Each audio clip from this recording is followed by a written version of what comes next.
Assalamualaikum warahmatullahi wabarakatuh. Perkenalkan, nama saya Zahra Istiana dengan NIM 4522313 dari kelas 2 AD4 Administrasi Bisnis. Di sini saya akan memaparkan materi tentang kartu kredit. Adapun pokok bahasan yang akan dibahas yaitu definisi kartu kredit, sejarah kartu kredit, perbedaan kartu kredit dan kartu debit, mekanisme kartu kredit, keuntungan dan kerugian kartu kredit, bunga kartu kredit, risiko penggunaan kartu kredit, tips bijak menggunakan kartu kredit, dan klasifikasi kartu kredit. Apa itu kartu kredit?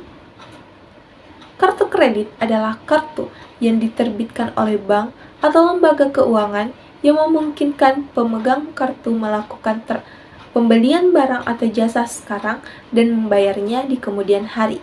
Sejarah kartu kredit.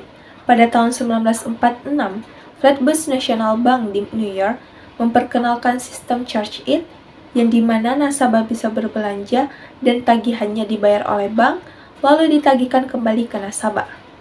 Tahun 1950, Diners Club yang didirikan oleh Frank McNamara, kartu kredit pertama yang bisa digunakan di banyak merchant atau restoran. Tahun 1958, American Express meluncurkan kartu kredit plastik pertama yang mempermudah penggunaan dan memperluas pasar kartu kredit secara global. Tahun 1958, American Overseas Bank berubah menjadi Visa pada tahun 1976. Bank of America mengeluarkan Bank America yang akhirnya berkembang menjadi Visa dan menjadi salah satu jaringan kartu kredit terbesar di dunia.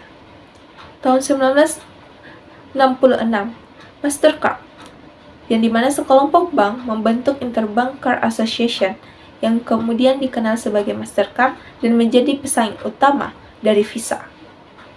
Perbedaan kartu kredit dan kartu debit. Kartu kredit itu uang pinjaman dari bank, ada limit kreditnya, dan pembayaran dilakukan di kemudian hari.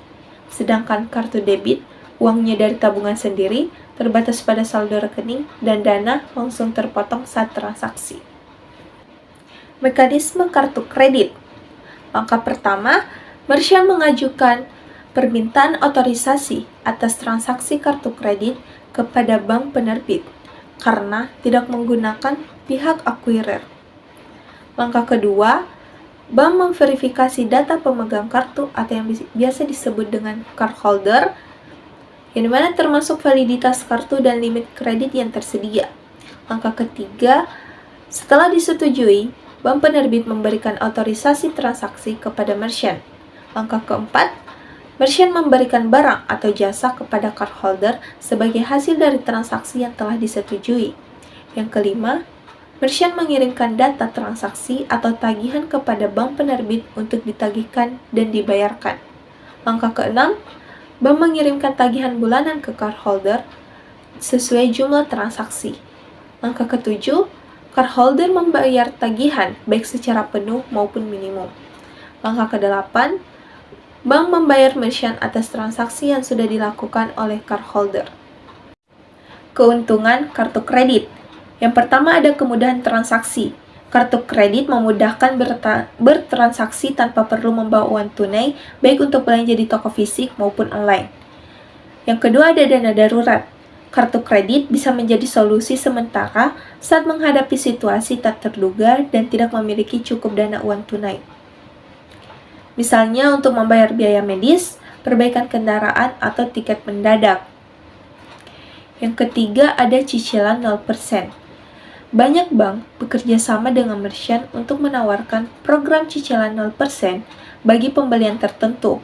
Dan ini berarti kita bisa membeli barang dengan cara mencicil tanpa dikenai bunga selama sesuai syarat dan tenor yang ditentukan. Selanjutnya ada promo dan diskon.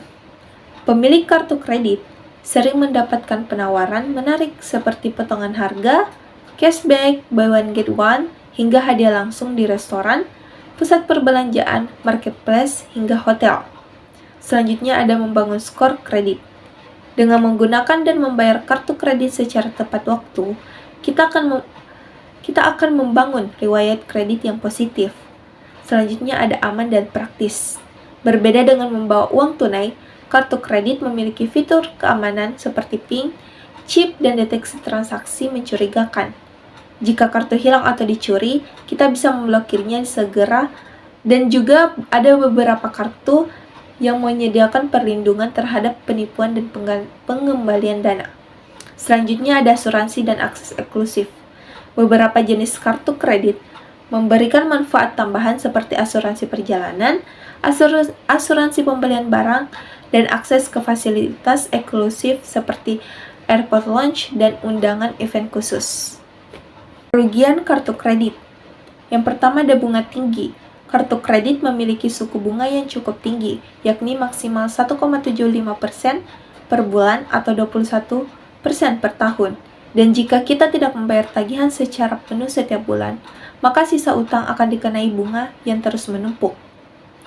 Yang kedua ada denda dan biaya tersembunyi. Selain bunga, penggunaan kartu kredit juga bisa terkena berbagai biaya tambahan seperti denda keterlambatan jika tidak membayar tagihan tepat waktu. Yang ketiga ada risiko utang menumpuk. Kemudahan dalam menggunakan kartu kredit bisa membuat pengguna terlena dan berbelanja impulsif. Jika ini terjadi terus-menerus tanpa kontrol, maka utang bisa menumpuk dan sulit dilunasi. Bahkan tagihan bisa membengkak karena kombinasi bunga, denda, dan biaya lainnya. Selanjutnya ada penyalahgunaan. Kartu kredit rawan terhadap penipuan, pembobolan data, atau pencurian identitas. Jika informasi kartu jatuh ke tangan yang salah, pelaku bisa melakukan transaksi tanpa izin. Meskipun bank bisa membantu membatalkan transaksi, proses investigasinya bisa memakan waktu dan menimbulkan stres. Selanjutnya ada skor kredit turun. Keterlambatan pembayaran atau penggunaan kartu melebihi batas limit bisa menurunkan skor kredit. Selanjutnya ada ketergantungan. Karena terasa praktis dan mudah, banyak orang jadi bergantung pada kartu kredit untuk kebutuhan harian, bahkan jika mereka tidak mampu membayarnya. Ketergantungan ini bisa menjebak dan dalam siklus utang yang terus berulang dan membuat pengguna kesulitan mengelola keuangan secara sehat. Bunga kartu kredit. 1. Bunga pembelanjaan. Kapan dikenakan bunga pembelanjaan? Jika pemegang kartu tidak membayar tagihan secara penuh sebelum jatuh tempo. Yang kedua, bunga tarik tunai. Bunga ini dikenakan saat pengguna mengambil uang tunai dari kartu kredit lewat ATM. Yang ketiga, bunga cicilan. Bunga ini dikenakan jika pengguna mengubah pembelanjaan menjadi cicilan dengan bunga. Risiko penggunaan kartu kredit. Yang pertama, timbulnya utang yang menumpuk. Pengguna sering merasa tidak langsung mengeluarkan uang saat menggunakan kartu kredit, sehingga lebih mudah untuk belanja berlebihan. Jika tidak dibayar penuh setiap bulan, utang bisa bertambah karena bunga berjalan. Contoh, belanja 5 juta, tapi hanya bayar minimum 500.000, maka sisanya akan dikenai bunga dan terus bertambah. Yang kedua ada bunga tinggi. Kartu kredit memiliki bunga cukup tinggi. Maksimal itu 1,75% per bulan atau 21% per tahun di Indonesia. Jika pengguna hanya membayar minimum setiap bulan, maka bunga yang harus dibayar bisa lebih besar dari pokok utang itu sendiri. Yang ketiga, denda keterlambatan.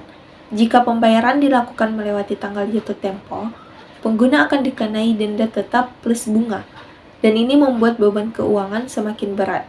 Yang keempat, penyalahgunaan. Risiko seperti kartu dicuri, data bocor, atau digunakan pihak tidak bertanggung jawab. Meski bank biasanya memiliki perlindungan, tetapi proses klaim bisa memakan waktu dan tidak semua kerugian bisa diganti. Yang kelima, gangguan skor kredit. Terlambat membayar atau tidak membayar utang kartu kredit bisa menurunkan skor kredit. Keenam, biaya-biaya tersembunyi. Beberapa kartu kredit memiliki biaya tahunan, biaya tarik tunai, biaya konversi mata uang asing, hingga biaya penalti saat cicilan dilunasi lebih awal. Jika tidak teliti, pengguna bisa dikenai berbagai biaya tambahan tanpa disadari. Tips bijak menggunakan kartu kredit.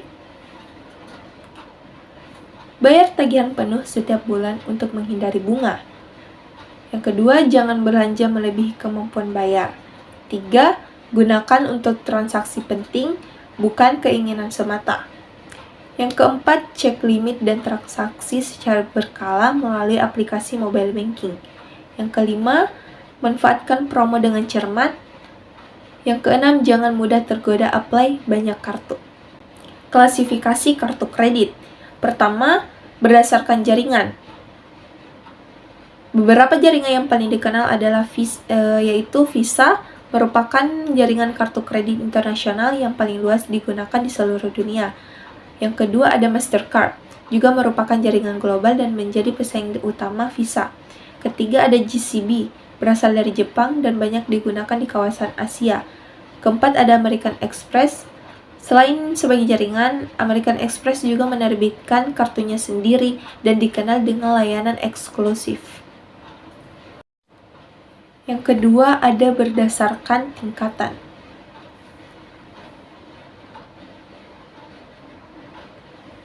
2. Berdasarkan tingkatan. Kartu kredit juga dibedakan berdasarkan kelasnya yang menentukan batas penggunaan, keuntungan, dan layanan tambahan. Yang pertama ada klasik atau standar, yang merupakan level paling dasar dan cocok untuk pengguna baru dengan limit rendah dan fasilitas standar. Yang kedua ada gold, menawarkan limit yang lebih tinggi dan mulai memberikan promo atau point reward. Yang ketiga ada platinum, memberikan lebih banyak keuntungan, termasuk akses ke promo premium dan asuransi tertentu. Yang keempat ada signature, yang didesain untuk pengguna dengan gaya hidup lebih eksklusif, biasanya memberikan akses lounge bandara dan layanan bantuan perjalanan. Yang terakhir ada infinite, yang merupakan level tertinggi dengan limit sangat besar dan layanan personal seperti concierge 24 jam dan penawaran eksklusif kelas atas. 3. Berdasarkan fungsi atau tujuan penggunaan. Kartu kredit juga dibuat untuk memenuhi kebutuhan yang berbeda, seperti kartu kredit pribadi yang digunakan untuk kebutuhan sehari-hari seperti belanja atau pembayaran online. Yang kedua ada kartu kredit bisnis atau korporat yang dibuat untuk membantu perusahaan mengatur dan memantau pengeluaran karyawan. Yang ketiga ada kartu CO branding yang merupakan hasil kerjasama bank dengan perusahaan lain seperti maskapai penerbangan atau toko retail dan biasanya memberi keuntungan khusus. Yang keempat kartu affinity, diterbitkan bagi komunitas atau organisasi tertentu seperti universitas atau yayasan sosial. Yang terakhir ada kartu kredit syariah, dirancang sesuai prinsip Islam tanpa bunga dan menggunakan akad tertentu seperti ijarah atau wakalah. Adapun kutipan motivasi yang bisa mewakili materi ini, yaitu a credit card is not meant to change your lifestyle, but to simply live life with responsibility. Semoga materi ini bermanfaat dan menginspirasi untuk menggunakan kartu kredit secara cerdas. Sekian dan terima kasih. Wassalamualaikum warahmatullahi wabarakatuh.